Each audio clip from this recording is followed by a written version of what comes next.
video is about predictive processing. That's the system that your brain uses to perceive the world early. Not metaphorically, literally. If you waited to act until reality actually happened, you'd already be too slow. Because of this, your brain is constantly building a model of what's about to happen. What this means in practice is that you are essentially predicting a small amount of time into the future with near perfect accuracy. Predictive processing is real, it's well studied, and is a cornerstone of modern psychology. The part that people don't really talk about is how trainable that model is. How far can you extend its temporal depth? How much accuracy can you squeeze out of it? I mean, typically this model can only predict about 200 milliseconds in the future, but what if it could go farther? What if we could start to predict a full second, 10 seconds, a minute, an hour, a year, years? I mean, how far could this go? That was the question that started this video. So in this video, I'm going to lay out the actual framework, what the constraints are, and the two levers that we can pull to make this model better. My conclusion, after reading countless research papers, individual anecdotes, and military research documents, is that improving your brain's predictive processing model is not only possible, but may extend the brain's predictive horizon from mere milliseconds to possibly far beyond. Now, this video is not advice. I am not telling you what you should or shouldn't do, and this video is purely for educational and informational purposes. The use of research chemicals or other unapproved drugs have unknown safety profiles and could potentially carry a large risk. You should always consult with a medical professional before ingesting any new compound, especially a research chemical. Now, without further ado, let's get into the video. Alright, so what actually is predictive processing? Let's start with a basic example. Imagine you're outside and a fly is flying around you. You don't notice it yet, but it just started flying towards you. You don't have the time to go through the whole process of perceive it, understand it, decide, and then move. If your brain did it in that order, then you'd be too slow. So what happens instead is that the moment that your brain detects the movement, it creates a predictive model of what's about to happen 200 milliseconds in the future. Now from this model, it decides whether or not the fly is likely to hit your eye. If it determines that it is likely, it will tell you to close your eye. Since your brain is predicting what will happen in the future and you don't actually have the time to process it, you won't even consciously realize you're about to blink. By the time you realize that fly was coming towards you, your eye will already be closed. Now let's zoom out to a slightly more interesting example. Baseball. Everyone thinks hitting a pitch is about reaction time. It's not. It's a prediction. If you waited for the ball to leave the pitcher's hand to decide whether or not you're going to hit it, you'd already be too late. So what elite hitters actually do is they read the lead up. They analyze body language, rotation, facial expression, whether or not they're right or left-handed, how fast the wind is blowing, how much dust is in the air, and they use all of that to make a decision on whether or not they're going to hit. But it's important to note, these people started with the exact same PP model as you. By the way, PP just stands for predictive processing. The only difference between your PP model and theirs is that they just trained it differently. Now, how do PP models actually develop? In early years, you take in tons of information from your environment and the people around you. You take all this information and use it to make small predictions. Then, your prediction gets tested, and you can see whether or not it was correct. If it was correct, your brain will reinforce that pattern and reference it in future predictions. If it wasn't correct, your PP model will learn from that too and use it in future predictions. This learning process works very well in youth for a few different reasons. First of all, young people tend to have very high neuroplasticity. Neuroplasticity is just the ability of the brain to learn and change. When neuroplasticity is high, your PP model gets much better very quickly. That is, assuming that it's being trained and used properly, of course. The second reason is that later in development, your brain starts to shift toward priors and away from sensory input. Priors are experiences and outcomes that have already happened. It's a collection of the stimuli, the prediction, and the outcome. Your brain bases most of its predictions on priors, while still taking into account sensory data and applying those priors to new situations. But as you age, your brain starts to rely more heavily on priors. It also tries to reduce the number of false negatives, that is, not reacting when it should have, by downweighting sensory input and upweighting priors. This is good for survival because as humans, we rely heavily on the idea of induction. This basically means we see A happen and we see B happen and we infer that A caused B. And because A caused B, when A happens again, B is likely to happen again. It's because of induction that we rely so heavily on those priors. However, this greatly stunts our ability to train our PP model further. If we want to make predictions about events with a longer temporal horizon, that is, events that are happening further into the future, we need to rely on more than just priors. And that's where those two levers come in. If you want to improve your PP model, you need two things. You need the ability to change it, and you need the right data to train it on. Pharmacology can help tremendously with the first part. Again, to reiterate,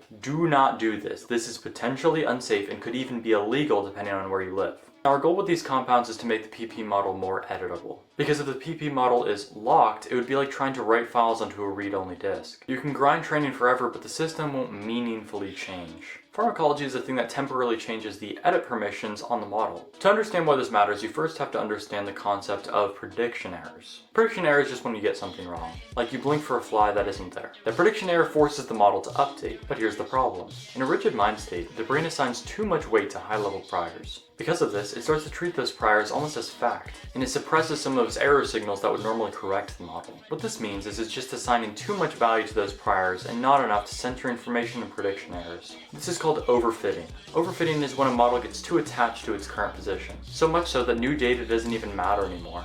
It's not learning, it's defending what it's created.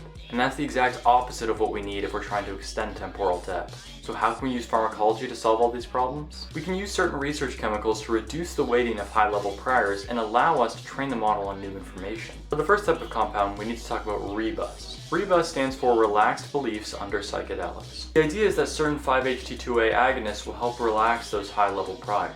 And when that happens, neural activity becomes much more entropic, or changeable. In simpler terms, it makes you much less locked into those previous ideas and beliefs. Now, rebus is the computational layer, but there's also a biological one, psychoplastogens. These are compounds that don't just make you feel different, but promote actual neuroplasticity. Basically, these compounds allow for more new neuron connections and more rewiring capacity. Using both, we have the psychoactive base for our training. Now we get to the good part, the compounds themselves. This will get a little technical though, so if that's not for you, you can skip to this timestamp. We'll go through 5 potential compounds. Again, this is not me telling you to do anything, I'm just explaining what these substances do. The first compound is 25CN-NBOH. 25CN is a highly selective HT2A agonist. In English, this basically just means that it's targeting the neuroplasticity layer without really hitting anything else. And the reason that matters is simple. If you turn too many knobs at once, you don't know what changed what. The great thing about 25CN is that the cognitive flexibility lasts far longer than the acute window, or when the substance is actually administered. The goal with having this chemical in the protocol is to help your PP model update faster. The next chemical is this thing, I'm just going to call it TBG. TBG is interesting because it's actually engineered to be non-hallucinogenic and non-cardiotoxic. The idea with non-hallucinogenic 5-HT2A agonists is that you're able to change structural neuroplasticity without being fully impaired. In my research for this video, I also learned that certain substances like psilocybin or LSD are also great for de-weighting priors, but the issue is how much they impair you. Psilocybin in particular not only de-weights priors, but also increases neuroplasticity. The issue is that at a typical dose of psilocybin, you're already very impaired, you're hallucinating, and you have possibility for a bad trip. To get around this, some people will take what's called a microdose. This is a dose of psilocybin that's small enough that you don't start hallucinating or have the potential for a bad trip, but you still maintain some of the cognitive benefits. However, more safety data is needed for this chronic low dose of psilocybin. In the protocol, TBG acts more as a maintenance than a big reset. We can rely on other chemicals for that other part. The third chemical is 4-ACO-DMT. 4-ACO is a psilocin prodrug and a 5-HT2A agonist. Psilocybin, again what's in magic mushrooms, is also a psilocin prodrug. 4-ACO is much more intense and possibly riskier than some of the other drugs in this video. This is simply because a lot of what you call you is high-level priors. If you flatten that hierarchy too hard, bad things can happen. Over-loosening can look like psychosis. If priors get too relaxed, you can stop distinguishing truth from noise. Fourth is 1P-LSD. This substance hits 5-HT2A, 5-HT2C, and dopaminergic activity at D2. Using the substance, dopamine will amplify prediction error signaling, and serotonin will relax priors. 1P-LSD allows for the integration of new information and a more comprehensive understanding of the reality and world. The reason this matters for temporal depth is that longer range forecasting matters less about the actual information and perception you have, and more about understanding the world as a narrative. It's not just about taking in information, it's about understanding the larger scope. For instance, right now it's 2026, and if you were to try to predict who's going to be the president in 2028, it would be much less about pulling data now and more about how the world is moving and the sentiment of people towards certain parties. For the fifth and final drug on this list, we have one that some of you might actually be familiar with, and that's 2CB. 2CB is a partial 5-HT2A agonist. It's also a 5-HT2C modulator. 2CB increases sensory precision while keeping executive function mostly intact. This means you won't be as impaired as some of the other drugs on this list make you. At a clinical dosage, this will loosen up the PP model enough to be trained while maintaining control. And remember, we're still trying to train PP. These drugs won't inherently make your PP model any better. It's more that these pharmaceuticals will give us the environment that we need in order to train effectively. Speaking of training, how do we actually do that? Training is what actually feeds the model new data. The first training protocol is called open monitoring meditation. Most people think of meditation as just focusing or being calm, but open monitoring is a different type of meditation. You're not narrowing your focus, you're actually intentionally widening it and seeing what shows up. And here's why it works for PP. A thought is kind of like a prior. Normally thoughts are a prediction about what something means, what you should do, or how something's going to turn out. Open monitoring meditation trains you to treat thoughts like data. Not that thoughts are inherently bad or harmful, just that you have authority over them. You see the thought arise, notice it, and then just let it go. This way, you're literally practicing de-weighting priors. Over time, this will make your PP model much less rigid. Open monitoring is different than other training exercises because it focuses on de-weighting priors. Most other exercises focus on training the model on new data. It is very helpful to incorporate exercises that both de-weight priors and train on new data. For the rest of the exercises, we can split them into two categories. Ones that train short horizon or SH prediction, and ones that train LH or long horizon predictions. Short horizon predictions are everything that's going to happen in the next few seconds. The goal of SH prediction training is very simple. You want your brain to predict missing frames. You want to force it to commit with less data, and then you want immediate feedback so the model updates quickly. One of the cleanest ways to do that is occlusion. It's anything that forces your PP model to predict motion rather than just observing it. The cleanest way to train this is stroboscopic occlusion training, or SBT. Basically, you take some glasses that flicker between clear and opaque every few hundred milliseconds. This way, your vision keeps getting interrupted. Then, with the glasses on, you watch a video of a ball moving around a screen. During the gap, you get zero visual input. Because of this, your brain is forced to run the internal model. You have to predict the motion and guess where the ball is going to be when you open your eyes. Then, when your vision comes back, you can see the ball's actual position. If you're wrong, you'll get a huge spatial prediction error. And again, that's what drives learning, because now your brain has to make its trajectory prediction model much more accurate. The second exercise for SH prediction is called pause and predict. For this exercise, you'll need some headphones. Put on the headphones and then watch a speech or podcast clip.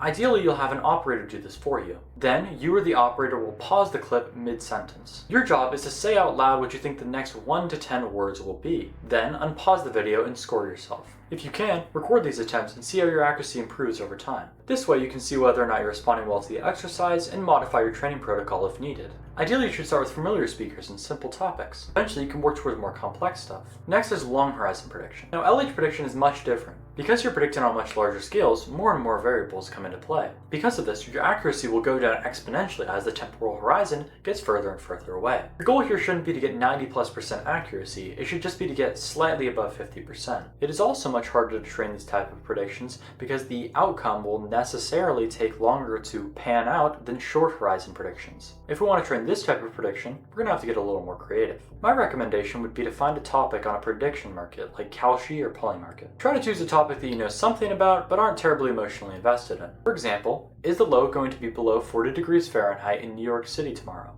This is a good option because if you live there, you likely know something about the weather, but you're not going to be emotionally invested in the answer. A bad example would be something like who's going to win the Super Bowl this year. Because even if you have a lot of information about the sport or teams, you're going to have some amount of emotional investment in it. We're just trying to isolate the PP algorithm, not get any emotions involved. Then, make a prediction about the outcome. When making a prediction, it is very important that you don't think too long about it. Just say whichever feels right. Then, like with the SH predictions, record and monitor your accuracy. It is also important to note, if you train SH or LH predictions individually, you'll automatically get better at the other one. This is similar to how a pro cyclist would likely be very good at long distance running even with little or no training because the skills translate. And just like the cyclist, your skills will translate too. And if you're wondering how long it will take to see results from this type of training, for short horizon, it will probably be days to weeks. For long horizon prediction, it's going to be much longer, likely months or years to see any meaningful difference in your accuracy. So this is the synergy. Pharmacology opens up a window where the model is more editable. Training supplies the data that will actually shape the edit. But now the obvious question becomes, okay, that's cool, but what can I actually do with this? First, the boring answer. It improves everything. Because you're improving the underlying prediction engine, conversations, reading body language, on-the-fly thinking, all of this will become easier. And because of this, after consistent training, you'll likely be far, far above the average person when it comes to these tasks. But let's be honest, that's not why you're here. If you want to talk money making, there's only two real ways to monetize it. The first is to bet on prediction markets. I would choose one niche or ideally a topic that you train specifically for. For example, with the weather in NYC example I talked about earlier, every day make a prediction about whether or not the low is going to be above or below 50 degrees. Then again, record and monitor your accuracy. Over time, it's possible you'd gain a small edge and be able to beat the market consistently. Now for the second option, you could theoretically use your SH prediction skills on roulette. This is a very big stretch, but it is technically possible that you could increase your odds in roulette based on the way that the dealer spins the wheel and throws the marble. This would be very difficult though, and at best you might be able to squeeze out an extra 1 to 5% edge. And even with a 5% edge, you still wouldn't be profitable. This is because roulette has an RTP, or return to player, of 94.47%. This means for every $100 you put in, you can expect to get $94.47 back. So even with a 5% edge, you'd only get about $99.50 for every $100 you put in. And again, that's if you can get your accuracy that high. If you do decide to train this though, what I would recommend is to get a large amount of footage of somebody playing roulette. Then before the dealer says no more bets, decide whether or not you're going to bet high or low numbers. Again, record and monitor your progress and see if you can get anything above 50% accuracy. If you do actually decide to train this though, leave it in the comments because I am genuinely interested if you could get good at this. Other than that though, I mean, I think it's kind of cool to be able to know what somebody's going to say before they finish their sentence, but I mean, it's not crazy practical, right? There's nothing that cool you can do with this other than, you know, those short horizon predictions. Even if we can't find like such a practical use case for it where like you're gonna use in your everyday life or like get a job out of it, it's still just so interesting. And it's kind of like with pharmacology and, you know, and just the technology we have now and everything, you know, I think like we're just on the cusp of like what's impossible, you know? There's a quote by, I think it's Nikola Tesla, I'm not 100% sure, but it says, any sufficiently advanced technology is indistinguishable from magic. What this means is basically like, if you were to show somebody from, you know, even like the 80s, you know, an AI model or a self-driving taxi, you know what I mean? Like, they think this is insane, this is magic, it's impossible, right? I thought that is just because they didn't have the technology at the time to make that possible. And so whenever I'm researching, you know, like pharmacology, which I've come to love, or, you know, like for instance, if you guys are interested in looking at peptides like BPC-157 or DHEXA, like these are extremely powerful and do stuff that, you know, like it would be borderline impossible, you know, or people would think it would be, you know, just 50 years ago, right? And so yeah, that's why I think like all this stuff is super interesting, and that's what I like talking about in these videos. Like I want to make more videos talking about stuff like this, stuff that's just, you know, it seems like it's impossible, but really it's not, you know, and it's through these kind of, you know, obscure ways, right? Like these random research chemicals we're able to achieve stuff we would have thought to be impossible, you know, just recently ago, right? So that's how predictive processing works and how you can use pharmacology and training to make your model better. If you watched this far into the video, thank you. If you want to subscribe, you can. Thank you for watching.